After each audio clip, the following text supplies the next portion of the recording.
loud rant on Twitter, we have to understand the implications of that Twitter, because it'll be picked up and it'll be spread around. Sally Leavesley. Well, Paul Chambers has been supported by a number of high-profile tweeters, including the comedian Al Murray, who's with me. Al Murray, welcome to the programme. Oh, heavens. Your last...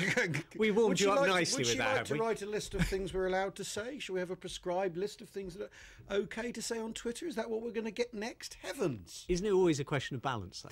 It's a question of discretion, and the law wasn't used with discretion here. The law, if terror is the great threat, the law was clearly pointing in the wrong direction and chasing the wrong person around. I mean, and what we've just heard there is well, you better watch what you say. I mean, because it's all being monitored and it's all being registered and it's all going on your file, and they'll come and get you when the moment comes. I mean, the thing is this case could reduce you to a paranoid dribbling wreck.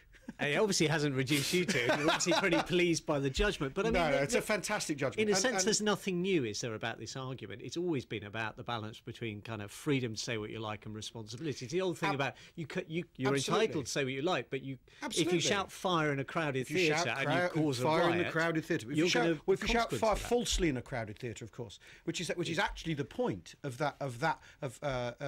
Wendell Holmes, isn't it? Of his example, is that it's if you shout fire, US Supreme Court, yeah, exactly.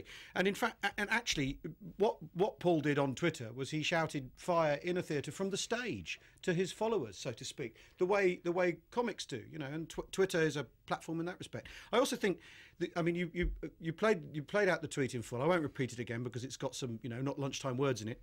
The truth is the way the tweet's written, it doesn't, how it could possibly constitute a threat to anyone is mind-boggling. But it didn't. And that for you is the key thing, that the people who read it actually didn't regard it as absolutely a threat. Yeah. And also, but do you accept there might have been circumstances in which it would be legitimate to regard something of that kind, talking about blowing it up an airport? Well, yes. So what you do is you go around and ask that you deal with this with discretion, rather than this huge grinding cogs of an enormous Kafkaesque machine coming into motion that then pick Paul up and pluck him from obscurity into notoriety over someone basically saying something along the line, "Oh, I'll kill my boss, the work he gave me today." It's the same situation. Do you, as somebody who tweets regularly, think much about what you're saying before you say it? No, and that is the joy of Twitter, and very often people don't think particularly hard when they reply to the things I've tweeted. So you know, and I because I'm, as you say, high profile, I receive a fair share of abuse on Twitter as well. But that's all right. That's, you know, the thing about free speech is that it's a way of finding out what people are like, and if someone's rude to you, then you know they're a rude person. If someone jokes about something in a jokey way, then you know they're joking. That's the great strength of free speech. Otherwise, you know, who's calling the Stasi? I mean, it feels East German, this idea that you got to watch what you say, be careful what you say, you know.